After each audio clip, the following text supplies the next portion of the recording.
Yeah. Right, well, we might as well make a start. Just for those fathers and that are out there, happy Father's Day to everybody. I think a few of us are, so... and welcome to yet another edition of the Whiskey Circus. And today we've got quite an interesting one. I'm not sure how serious this is going to stay. We thought we'd have one half of the team, but we've got them both in today, so it could go totally wrong. So I'd like to introduce to everybody Dr. Whiskey himself, Sam Simmons from That Boutique-y Whisky Company. And seeing as we've got the other half in, then we might as well include Laurel and Hardy, Dave Worthington himself, Mr. Boutique-y. So hi to you both. How are you doing? Well, Dave looks about this far into a cigar, so I've got a cigar going, Sunday afternoon cigar. That's the way to go. I've got a lineup of whiskies alongside of me, and a jug of water because I'm going to be drinking responsibly. But I'm fine and dandy, thank you very much. It sounds like you may have already started drinking responsibly. Way too responsible. Yeah. I may have been hungover this morning. I was going to say that, or that's not a cigar, but okay. So, hi Sam, how are you doing anyway? I'm great. Yes, I am holding together well. I was looking forward to having a Sunday hanging out and talking whiskey nerddom with a bunch of whiskey nerds. Oh, but you put up with us instead then? Yeah. Oh, please. Yeah, but things are good. I mean, we're at day 100 of lockdown. I was trying to put a photo on Instagram this morning, and I was scrolling, and I felt like I was scrolling forever, and I was still in fucking COVID era. That blew my mind. Yeah. So, for those of, because obviously we are recording this as well, so for those people who don't really know who you are, would you like to tell us a little bit about who you are, obviously what you do, and what your involvement with whiskey is at the moment? Well, I love whiskey. I fell in love with whiskey in 2002 and now get to make it, essentially. I don't distill, but my name's Sam Simmons. I got into whiskey when I moved to Edinburgh in 2002. And I caught the whiskey bug there by someone showing me not just how it made you feel, which I thought was great. I remember floating home from my first tasting and being like, why haven't I never discovered the spirit before? But then there was so much to learn about it, and people would recommend books, or you should call this guy. And Charlie McLean was in Edinburgh, so someone gave me his number, and everyone was just always so warm and kind, and it was just such a welcoming world of whiskey, the culture around the drink as well as the drink itself. That I really got into it. Started a blog called Dr. Whiskey when I left Edinburgh for London as a reason to stay in touch with all the whiskey universe people I've met, really more than anything else, and then.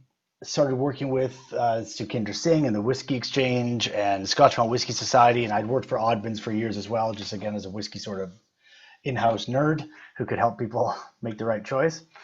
And then, was invited for a role with Balvenie in the U.S. to be a Balvenie brand ambassador based in New York City to cover the whole U.S. as their first, national ambassador back in 2008. And that sounded cool. So we went for an interview for that. And then they said, yes, please come over. So my wife and I lived in New York for 2 years. But we did always like the UK and wanted to come back. She's from Norway. I'm from Canada. We feel quite at home here. And so we did when the family invited me to be the global ambassador in 2010. So I moved back to the UK and spent some time at the distillery. That was the big snowy winter. Do you remember that crazy dump? We were trapped at the distillery, which was amazing. Hi. Bye. That's my daughter, who was born in New York when we lived there. And then shortly after, moved back to the UK, as I said, and global ambassador for Balvenie. And then, the kids are a good thing to appear in a video right now as I'm telling the story, because I was doing the ambassador thing for a while at Balvenie. It was great fun, and working closely with David Stewart and Brian Kinsman and learning about stock modeling and like how ideas came to them 30 years ago and today, and the things that they had learned and how our warehousing worked and all these things at Glenfiddich and Balvenie. That was super cool. But ambassadoring was a lot of traveling around, and I had a young family. And I remember one time coming back, and I think it was something like not even that distant, like Taiwan. It was Edinburgh or Newcastle. I was coming back, and I told the kids I'd be back that evening, and I wasn't.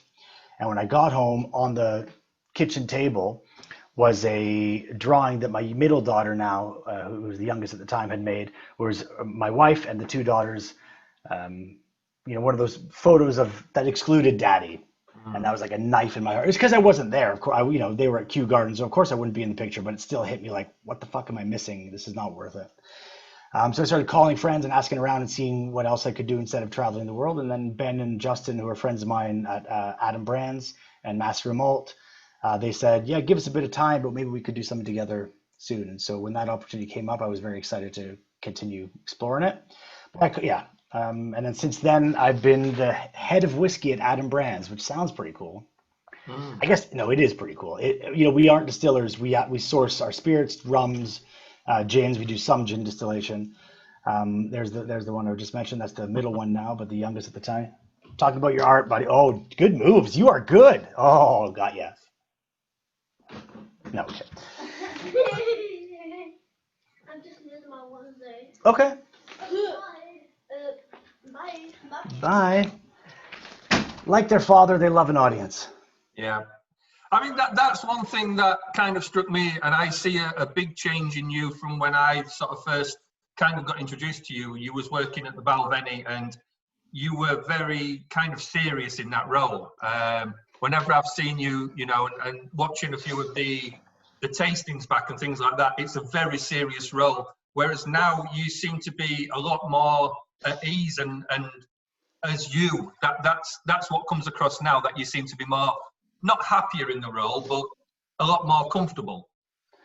That's an interesting observation. Thanks for that. I mean, I guess at Balvenie is a serious brand.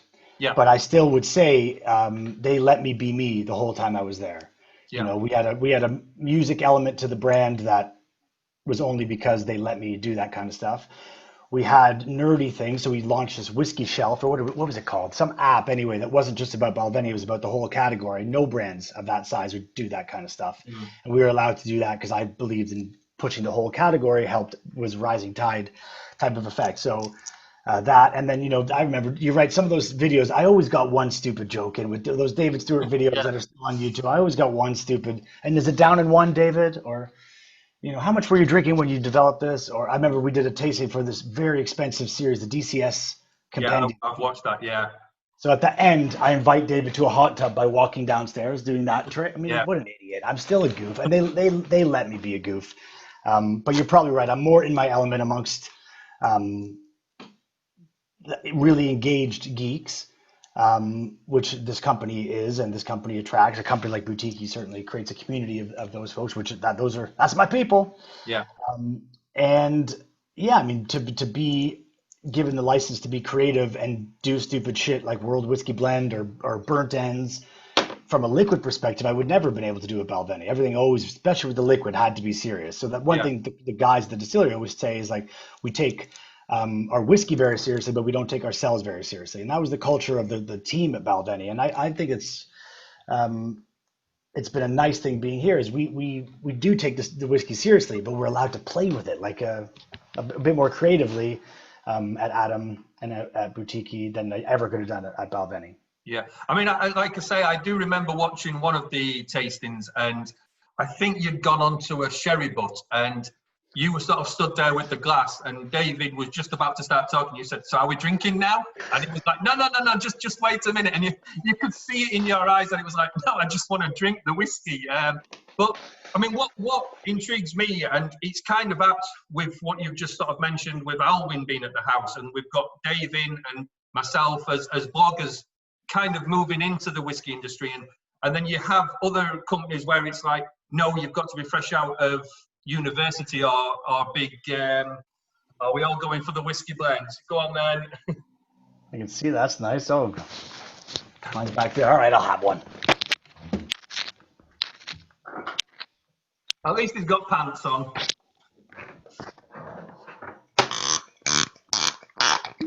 Oh, he's oiled that one well, didn't he?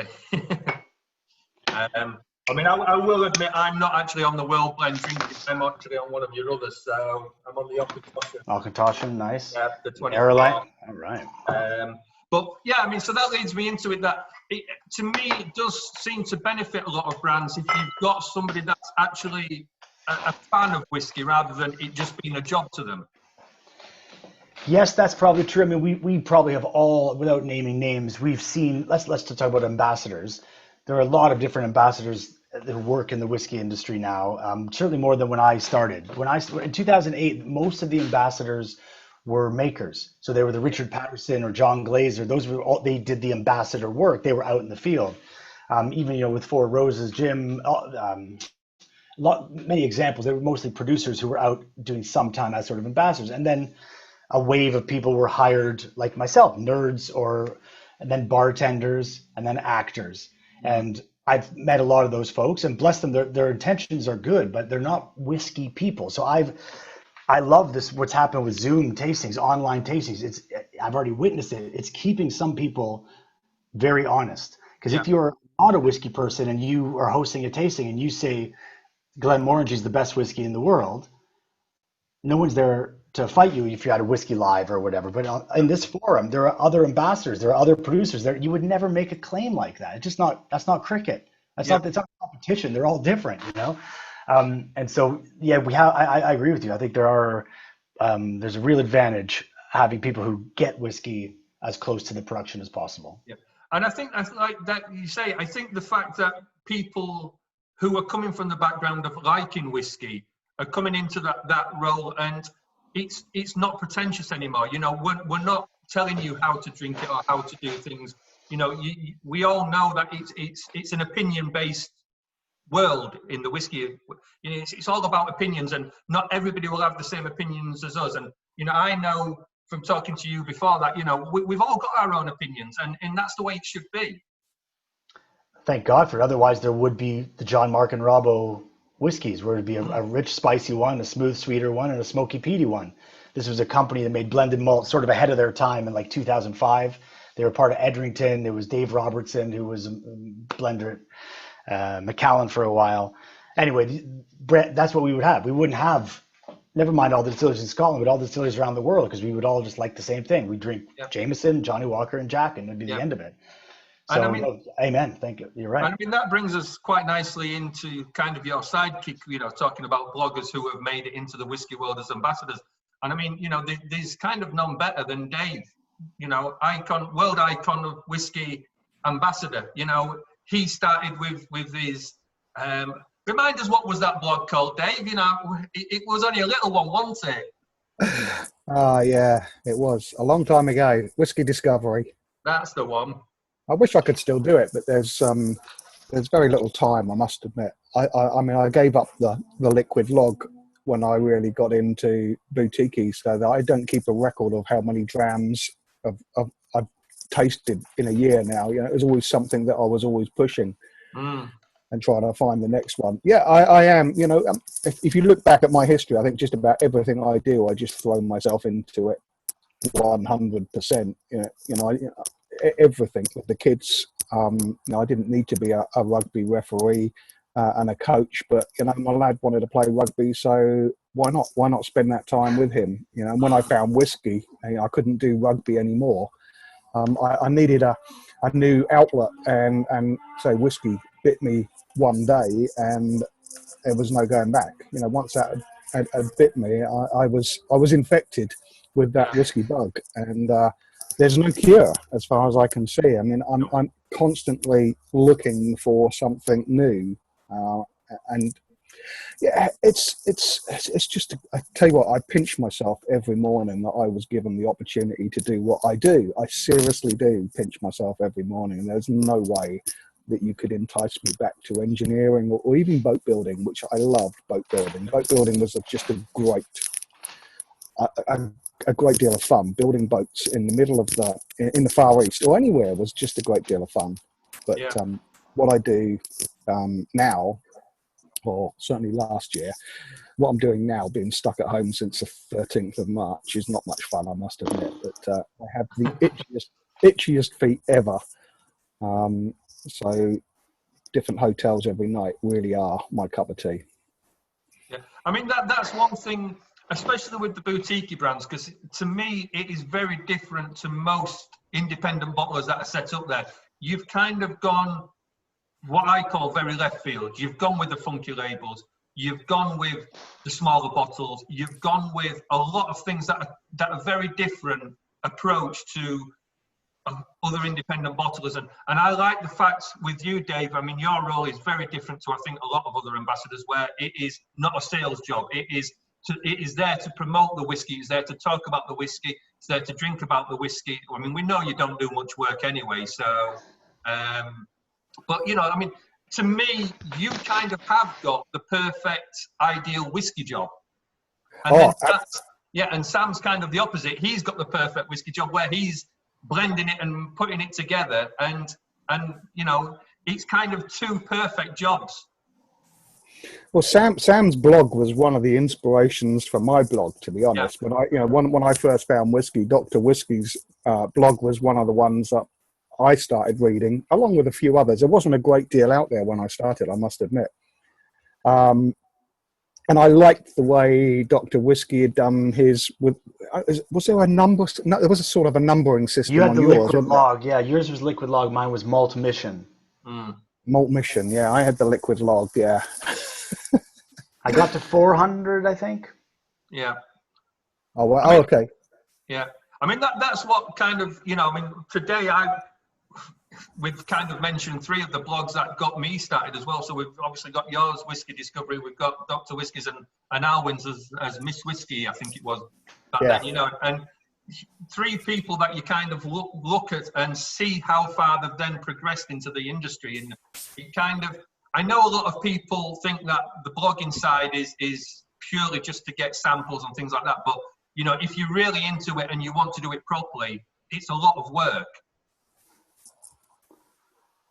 I agree. I mean, the samples weren't even a thing back then. I remember proposing to Sukhinder before there was a word affiliate. I said, is there any way I could direct traffic to work? Because I was working with him. Is there any way that through Dr. Whiskey I could send a link to the Whiskey Exchange and, you know, make 10p every time? He's like, what? That's a ridiculous idea. No. Yeah. It was a different world because now we know that's a norm. Yeah. So kind of moving on to the boutique side then we'll get away from the blogging side. How long have you been with Boutique now, Sam? I started with Adam Brands in March 2018. 2018, yeah. So I think, are you in your 7th year as Boutique now, or is it 8 now? Me? Well, as in Boutique-y Whisky, the company. We started in September 2012. 12, yeah. So that was the first releases. So yeah, we will be 8 in September. Yeah. Yeah. And is it what we're on now? About 155, 160 labels? I've lost count, to be honest, but it must be about 160. I was going to say, I know every time we talk, it's gone up, it's gone up, it's gone up, and it's hard to keep up with it. So yeah, we've got a load of new labels about to come out. Some, you know, following on from our World Whiskey Summit, something like that. Yeah.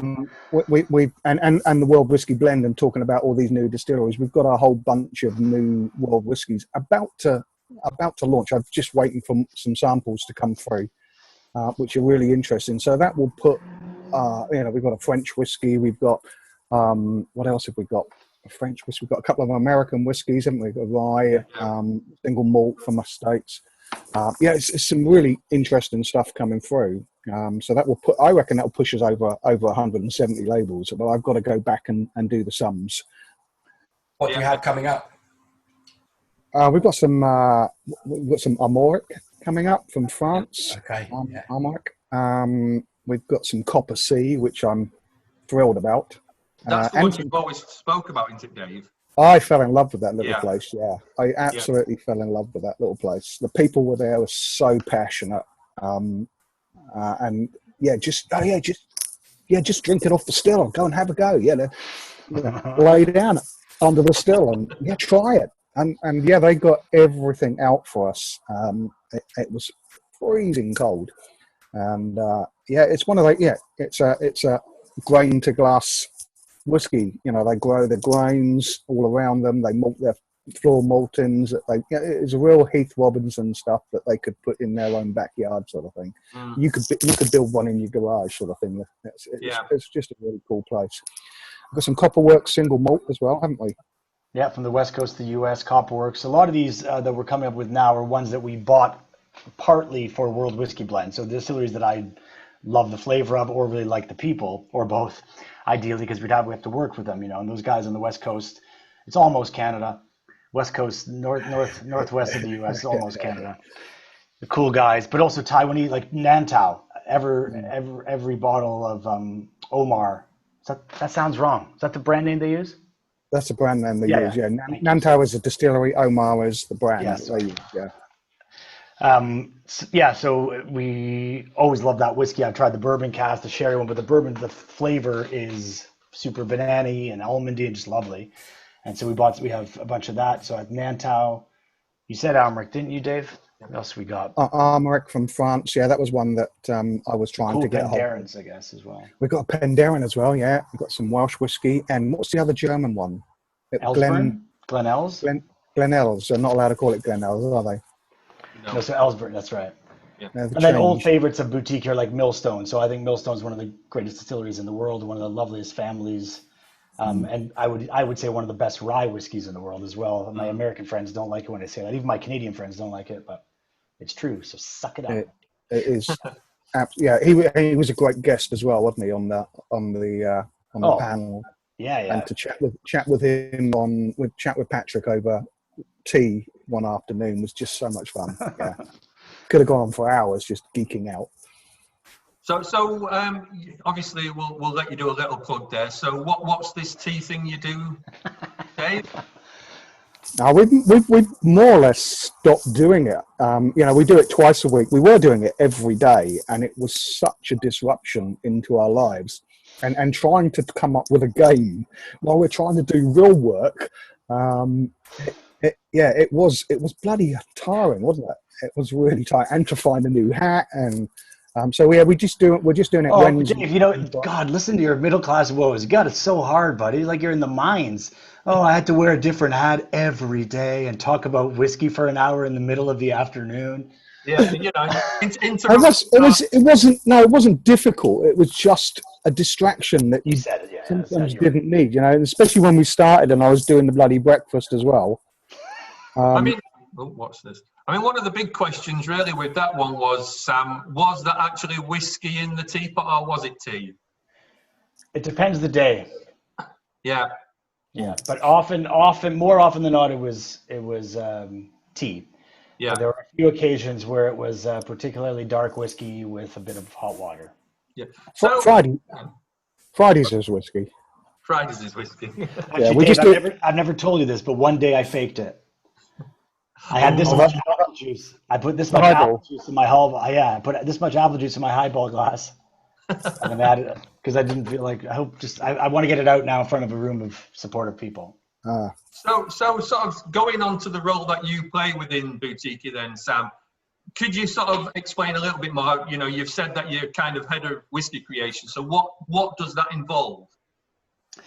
Yeah, it changes all the time, so it's a hard thing to answer. But basically, we don't own a distillery. Yep. So for whiskey, whether it's with the E or otherwise, or wherever it's coming from in the world, we're securing it from either private cask owners, as is the case with some Scotch distilleries. Some really sexy old Scottish grains, for example, that we bottled in a boutique were from private buyers, private owners.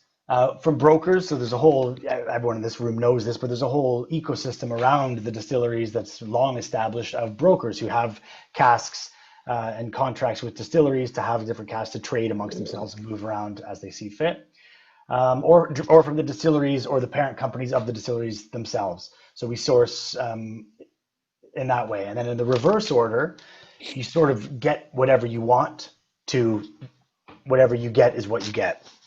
So when we're dealing with a direct to a distillery, we can say we would like 8-year-old, the most tired hogsheads you have, because we're going to put it in a buckfast cask. So we want something that's really just distillate, for example, or we want a sherry Glengoyne from Ian McLeod. Could they spare one? We can specifically request that. And then and then you go to the other extreme where brokers.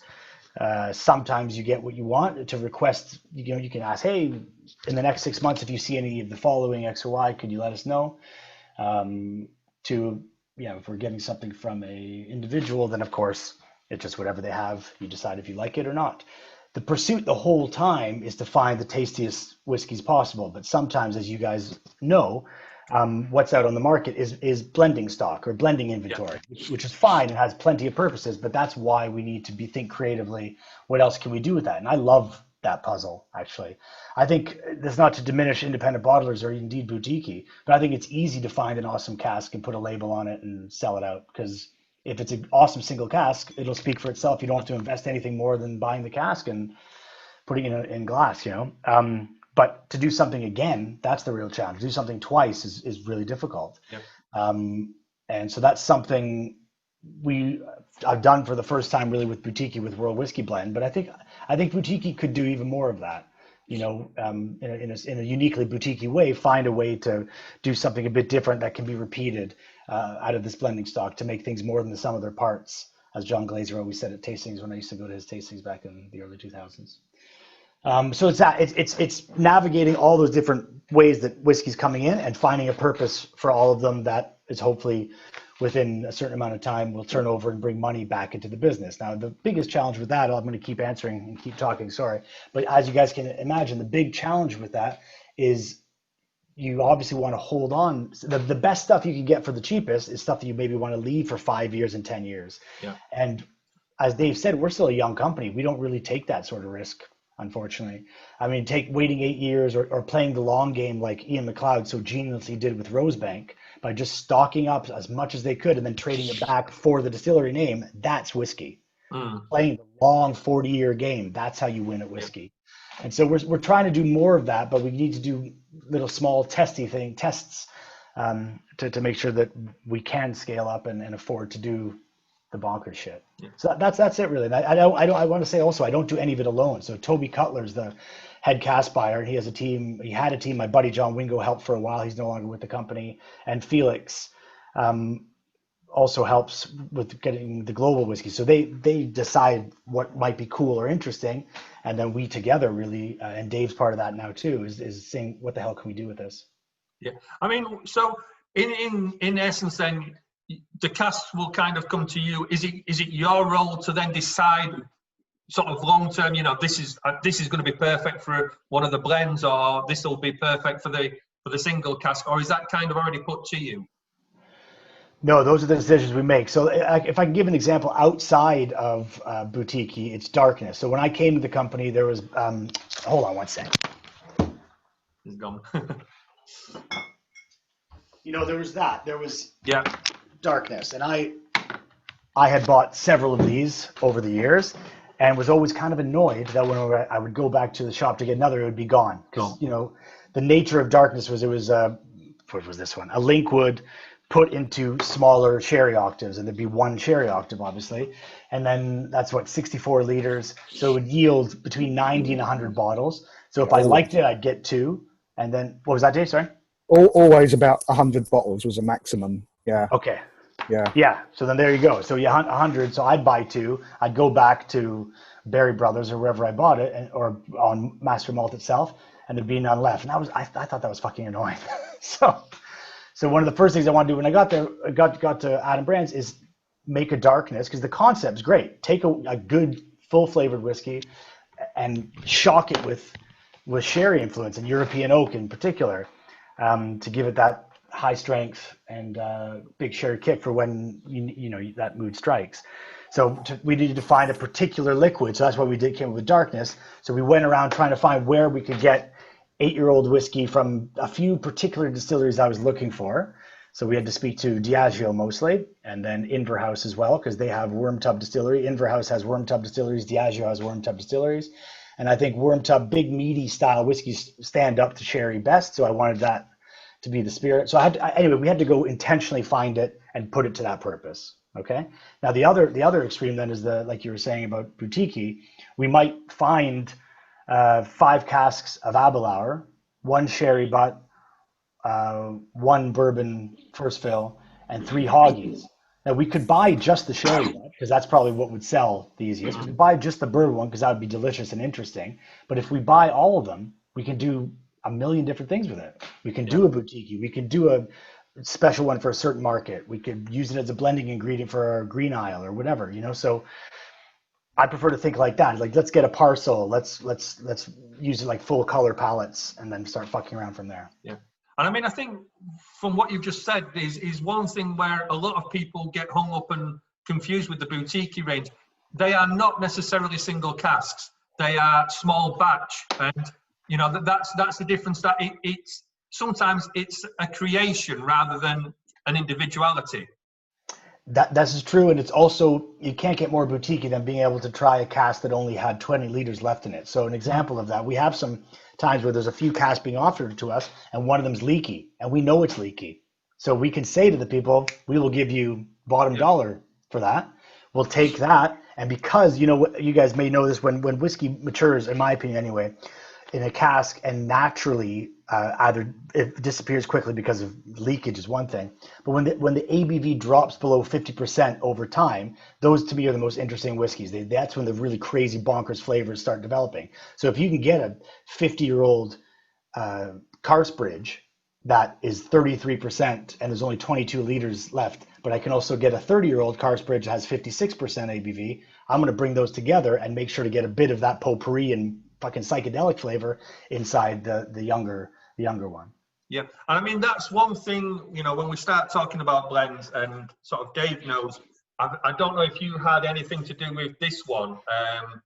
I wish. That's my favorite boutique actually. I drink a lot of that. Yeah, I mean I absolutely adore that, and you know it was one of those where you kind of, you know, you sit and you talk to Dave. We've poured it at a few festivals that we've worked together, and you know that was my whiskey of the year a couple of years ago, and it's still going. And that's what I love about Boutique, that they come up with these blends and things like that where no other company could do that. I think that's probably true, but you, in the defense of everyone else, everyone is doing it now. Yeah. I'm not. Yeah. Yeah, I mean, I don't think there's many people, especially I think your Japanese Scotch. I think Dave's favourite line with that one was, well, why have you done it? Because we can. No yes. Other people have kind of come up with that kind of you know, scenario. That's a good point. We definitely have the idea because we can. Yeah. And I mean, again, you know, I think with that one, Dave was always sort of telling me that the label came first rather than the whiskey coming first, and creating a label for the whiskey. That's before my time too, so I'm going to pass to Dave. But those are two whiskeys that I have on my shelf that I buy every time I see them, because those are both stunning drops. We have a mad genius in charge of creation behind the scenes, Ben. He used, if you remember back to early days of Twitter, Ben Elfson was the MD, I think MD or one of the directors of Master of Malt. He used to be on Twitter a lot. I think he got taken off. I think it got removed because he used to be really active on Twitter, I must admit, with building the bar and everything. But yeah, he is one of the creative geniuses behind a lot of the Atom brands drinks coming through. The ideas, man, the Jaffa Cake gin that has taken off rapidly. He's saying, well, why can't we distill Jaffa Cakes? You know, I mean, who the fuck thinks of let's distill Jaffa Cakes? You know, it's you know, can we get Jaffa Cakes into that little rotovap? You know, that sort of stuff that would coming through. So yeah, that was the story I was told, that Ben had a dream of this label and then said, this is what I'd like to see on a label. Can we create the whiskey for it? Yes, we can. So let's do it. And it's been really successful. That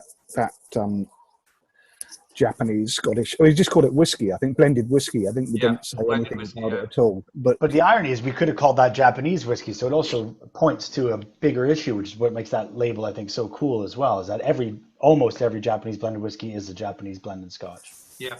And I mean, you know, while we're talking about the labels, I think we should give a little shout out to the person who actually comes up with these labels. So I'll let one of you two sort of talk about the person behind it rather than me. Yeah, Emily Chappell. Yeah, she does all the labels. She did this shirt for us. She's amazing. I mean, and I've seen, since I've been here, some ridiculous briefs that we've handed her. Yeah, we've handed her ideas, because we sit around usually on a Friday afternoon, and okay, we have these 12 whiskeys coming up. What sort of label? We just shoot the shit about it and try to come up with a concept. And some of the concepts are very loose. And then she can come back. Honestly, it feels like 30 minutes later. Of course, it's more than that, but she can come back like that, totally capturing that vision you had in your mind. And it's a real skill. And she's a lovely person to work with. She's definitely in our heads now, isn't she? I mean, she knows. She just nails it every time. I've seen the briefs and just think, how did she come up with all that from that, you know? That's probably true, Dave, though she probably is trying to, like, almost guessing from our perspective what we were after rather than us articulating it well and telling her. She's definitely part of the team, isn't she? I mean, she's a crucial part of the team of putting these labels together. And I mean, the thing I find with the labels is, I know, you know, people have come to me and said they don't get the labels, they don't sit on the shelf properly, they don't look right on a proper whiskey person's shelf. But, you know, my argument to that is I've got, about 80 bottles of Boutique-y sat on a shelving unit just to the side of me here. And when you get that collection together, it's actually fantastic. And you look at them and they kind of tell a story altogether, never mind individually. It's kind of a story altogether. Well, yeah, that's interesting because then it becomes its own place on the shelf. And I like what you said.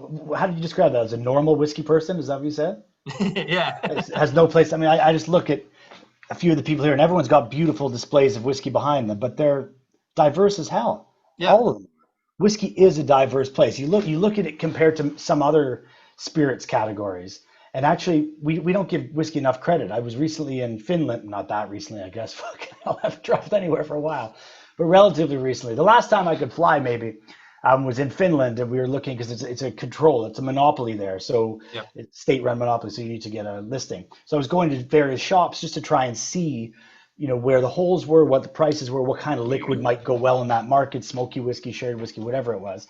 And I thought the Scotch whiskey sections compared to vodka or wine or gin were much more diverse than I thought. I was way more cynical. I thought everything looked just very standard, like a Balvenie bottle, a woodcut or, you know, a Macallan, tall and masculine with almost a tie where the age statement is, macho.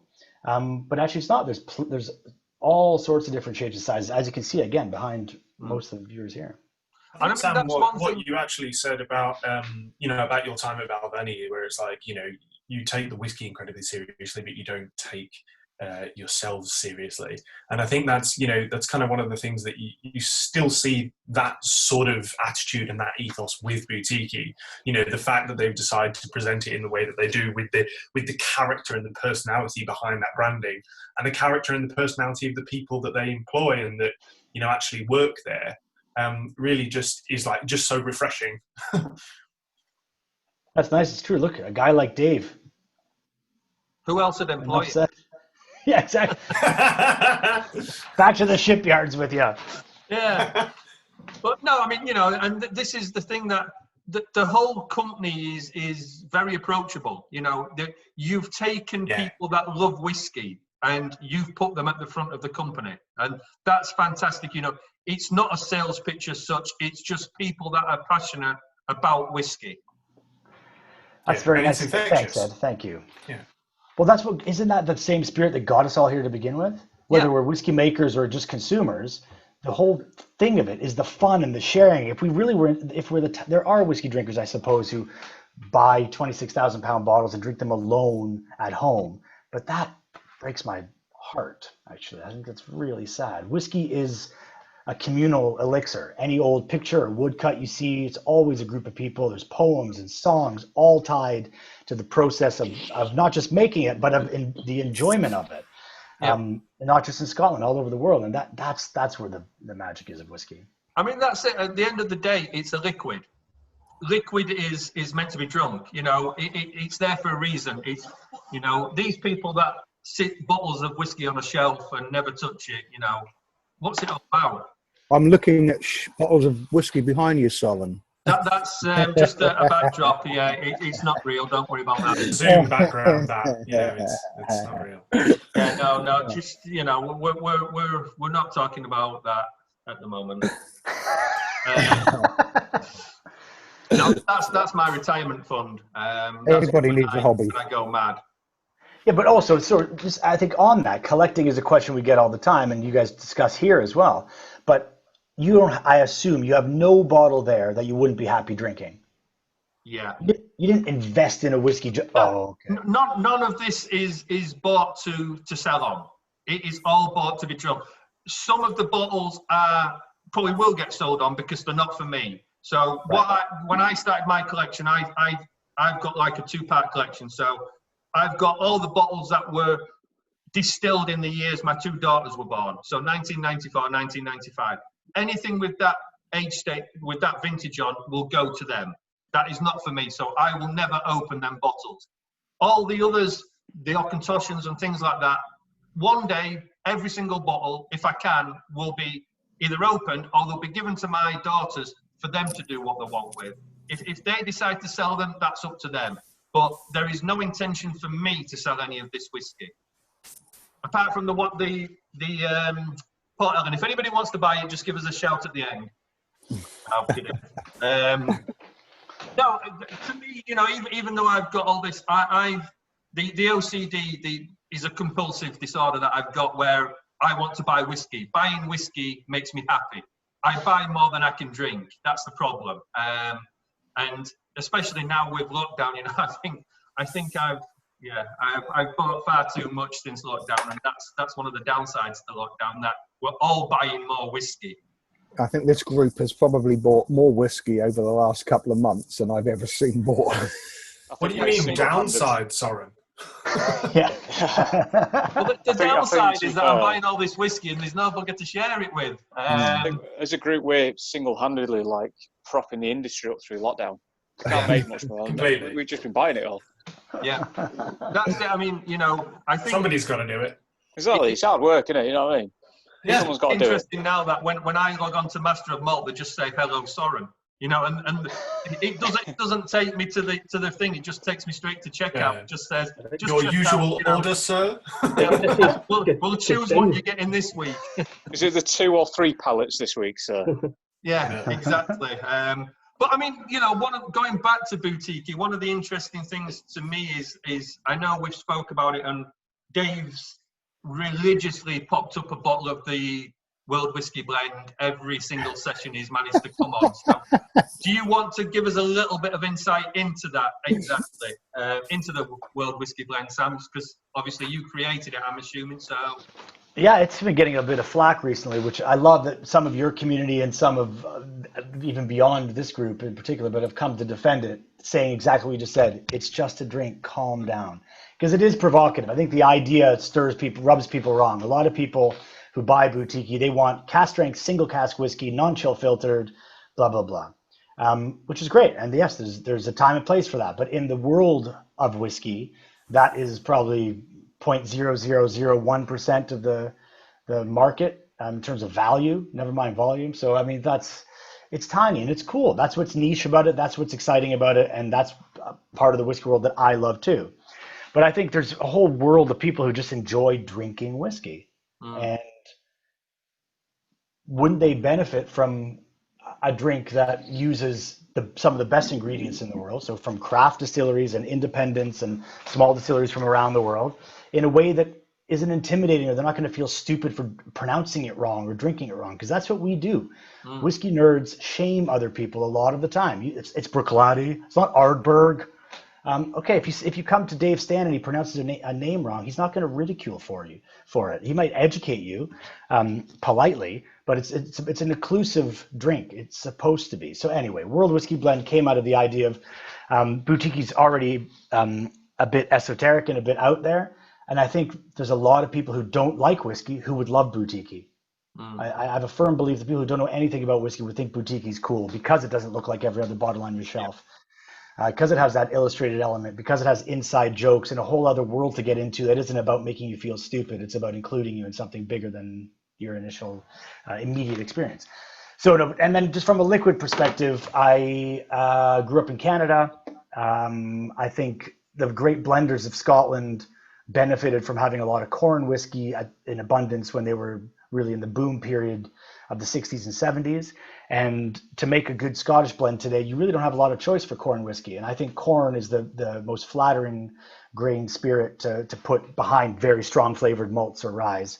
But malt whiskey, we're talking about Scotland. If you're making a blended whiskey in Scotland, the future is wheat and grain. And I think that's a shame, because a lot of the great White Horse and Johnny Blacks and brands, Inverhouse Cream, whatever, even the small insignificant brands that have been legendary over the past 50 years will never taste the same again. So anyway, when I was thinking about trying to take the learnings of Scotland and taking all these distilleries, craft or new distilleries that people bitch about. I mean, some people say, as they did in the 1880s, that Scotch whiskey is too got rut. It's immature. It's inconsistent, and that's the reputation that Coppersea has, and that's the reputation that a lot of small distilleries around Europe have. English distillery has. You know, it's like, no, it's not for me. It's too young. It's too young. It's too rot gut. And so what did the blenders do? They mixed them together, put them on a bed of corn and wheat, and then sold them. And these became the big blended brands of the world. So we thought, as modestly as possible, we could do something like that. Take that idea, take what we think some of the best craft distillers around the world who make wheat whiskey or rye whiskey or corn whiskey or bourbon whiskey or malt whiskey, and blend them together on a bed of Canadian corn whiskey and Canadian and American and Dutch rye and Irish wheat and Scottish wheat and malt from all over the world, from Taiwan to Toronto. And then the final thing, I guess, is the ABV is 41.6, which is the area code of my hometown, Toronto. And that's it. The idea, it blew my mind when I was working with Balvenie, being in Taiwan or Hong Kong or South America, and seeing people drink Chivas 18-year-old or Macallan 30-year-old with green tea or coconut water or ginger ale. That was just foreign to me. And I was like, what the fuck is happening? But that's how people enjoy their whiskey. And I gave examples of, the very high price point, but even just Chivas 12 or Glenlivet 12 or Glenfiddich 12, people drink with their local mixers in volume. And that's the volume drink of the world. And so if we could make something that used some of the best ingredients that we can find in a way that is affordable for boutique-y, and you don't have to feel guilty about putting it with cranberry juice or however you like drinking your alcohol, you can. And I think that's the thing that, I don't think you'll mind me saying this, that this bottle of whiskey is what you kind of call the perfect bottle of whiskey, because it's not necessarily meant to be drunk on its own. It's meant to be drunk exactly how you want to drink it, whether that's highball, cocktail, on its own. And it suits every angle, rather than it just being a Pacific, pour in the glass, no ice, drink it on its own, and examine the fuck out of it. Actually, yeah, that raises a good point, though, because so many single malts that I love are for single moods, for very particular occasions, times a day, or how I feel that week or whatever.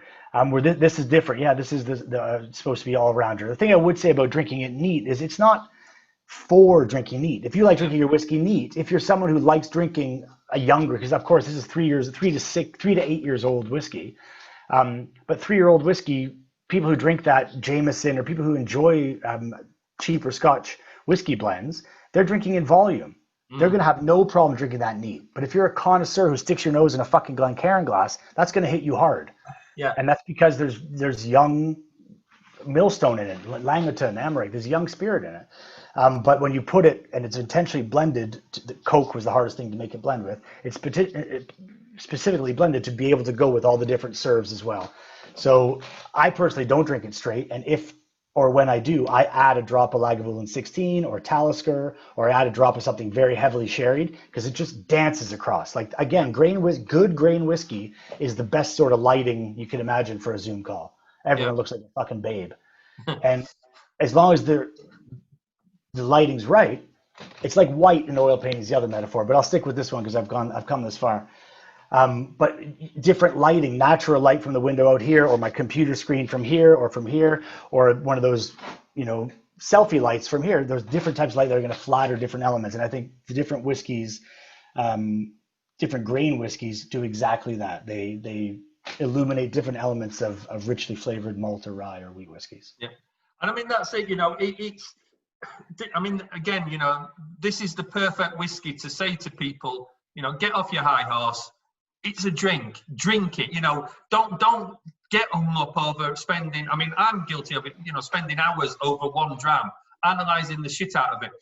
looking at all the depths of it. Whereas with this, it's all about the social aspect of whiskey drinking, that you pour it, you're not going to sit and analyse what you've got in your drink. It's there to be enjoyed, but to still talk to everybody else around you, and that's what it's perfect for.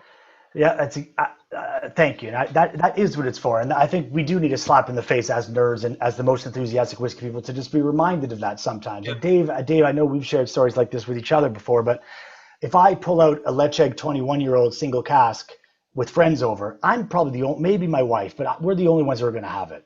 Other people aren't going to have that. If I pull this out, people say, oh, no, I don't drink whiskey. I'll just have a gin and tonic. Well, I'll pour that with tonic. And they'll say, oh, what gin was that? That's lovely. And that is exactly what you're saying. It brings us together over the same drink. And that's something I learned in Scotland in 2002 when I fell in love with whiskey, is there's a special high, if I can say that, of all drinking the same thing at the same rate. That's why I love having a whiskey tasting or doing that together. There is a spiritual, forgive the pun, but there's a spiritual thing that happens, I believe. So it's different than when you're at the pub and you're buying around, you're having an ale, she's having a vodka tonic, he's having a wine. When you're all on the same sauce, you sort of rise together. And I think that's something that's worth trying to make more normal as well.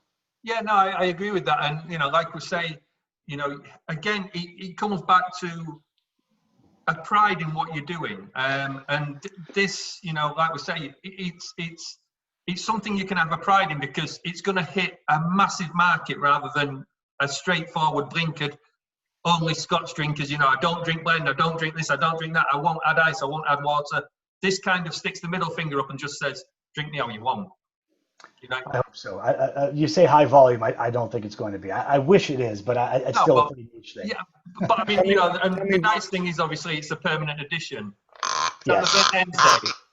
Tell me why you put this together then, Sam, because I really love this. And it makes great old fashions and Manhattans, but it's just great to drink out of the bottle as well. Do any of you guys blend at home? I try a little bit, but not necessarily successfully. Yeah, me neither. I fuck up all the time, but I've been doing it for a while, so I think that helps with things like burnt ends or this. But I encourage you to try, because sometimes you ever feel when you look at your whiskey shelf, that Bruce Springsteen song, 57 channels, but there's nothing on. Like, I have so many open bottles, but I just want a Johnny Walker Black tonight, or I want the one thing that I don't fucking have. Yeah, I mean, so sometimes you need to take a keg and add some prune juice. What is that? That is so that came out of the cask behind me, which is the cask is a refill hogshead, second fill hogshead, Oloroso, and I put a few bottles of whiskey in the bottom of it, and that's kind of what I come up with. And it was seriously sherried. And I mean, I know, me and Dave have had the argument, how oaky should your sherried whiskies be, and how much do we like? And I know Dave's not necessarily as likes the oak as much as I do, but that was a little bit too oaky for me. So tells you how bad it was. Dave, I guess back to your question about burnt ends or about blending. This is a blend of American and Scotch whiskey. So it's 10-year-old Islay whiskey from sherry cask mixed with 3-year-old Tennessee rye that we bought from a distillery in Tennessee. I think I need to stop there, unfortunately. You can guess. Lovely stuff. I think, when you're farting around at home with whiskey, certain whiskeys add a mineral salty characteristic. And as humans, we're all addicted to glutamates and umami. The sensation of umami is what drives us forward as humans. It makes us suck our mother's breast when we're tiny, and it makes us pursue food in the wild and survive. And I think that flavors like that, we see it all the time. So with vanilla being the most popular, obviously, flavor for ice cream, and countless examples anyway. I think that if you add a little bit of a salty characteristic, it tricks your mind into having an umami experience by association. So I think a little really mineral coastal Islay whiskey with something that's quite peppery and rye, bready, gives you a full mouth experience that gets you hungry. So the idea of burnt ends was that it's a food association flavor, but it was the liquid came first, and the branding or whatever, the concept of how calling it after barbecue and then making it look like a barbecue sauce came after the drink that I liked drinking. So I just did it at home and liked it. And then we did it at work. We managed to get a bunch of 10-year-old, 11-year-old actually in this case, for the first several batches. It's still using 11-year-old, heavily sherried, you know who, from Isla. And then the 3-year-old, very delicious. 3-year-old rye from you know who in Tennessee. In Tennessee. I mean, that's one sort of good point, because I know there is one bottle of bourbon that you've released that me and Dave have argued over, which is your 24-year-old one. Okay. We always go down the line of, you know, the label in theory is supposed to give us an indication. We're all going to reach for one, so we know. Dave knows exactly where this is going. I know where this is going. Yeah, so we've discussed this. Yeah. On a final note, I know you're not going to be able to, but we're going to ask you. Put us out of our misery. Who is it? Are you familiar with the other bourbons we've bottled? Yes. So, well, I've got that one, obviously. So that's Tennessee, but there's another one. There's one in You've Kentucky. got the Heaven Hill. You do. And what's on that label again? On the Heaven Hill. I don't know. I haven't got that one. Anybody in this nerdy group? It's far. Yeah. Is it? So all this time where I've been hopeful it's Four Roses, it's not then? Well, I haven't answered your question yet. I'm just being so I'm just, let's not go down that route then. If you don't know the label, looking at the Heaven Hill label, if you ever have a chance, I recommend you have a peek and see some of the clues that are on there, but also the Tennessee, but also this 24-year-old. So this is a mystery distillery, and there's a bunch of red herrings. So anything that's not mentioned there might be the distillery. So I think you've already pointed this out to me, Soren, haven't you? It looks like there are Four Roses on the label, doesn't it? There are, I mean, to me, the bottle looks like a Four Roses bottle. There are 4 crop circles. There are 4 dead crows, which I know the old crow goes to somewhere else. But it's just the amount of 4s on the label, and you kind of think, you know, is that leading you somewhere? And it's one of those where I think it's a perfect discussional whiskey. You know, you sit down and you can argue until the cows come home, basically. And again, does it matter where it's from? No, because it's bloody good whiskey, bloody good bourbon whiskey. But it's just such a great thing that, you know, and that's why I kind of like the labels, because it's such a discussional point as well. I think that's the main thing. And if I'm totally honest, I don't know where it's from. Yeah. I have a very strong inkling because of the paperwork and also the timelines and the year. Yep. But I wouldn't be able to say with any authority really where it's from. But I have guesses. We would not have put a guess on the label. So if it's pointing you to Four Roses, assume it's not. That's probably. What was the But a cool thing about it? Sorry, Wiz, give me one second. The other cool thing about it, because we don't put this on the label, Dave. I don't know if you say this in your tasting, but it's like a special relationship whiskey. It spent half its life on U.S. soil and the rest of its life in the U.K. And I think that's also cool. You know, European matured or whatever. That was my question. How did you end up finding those casks then? Was it just sheer luck, or was it something that you knew about as a brand? So Toby Cutler's the head buyer. He has great contacts all through the industry, from distilleries to private individuals and all the brokers.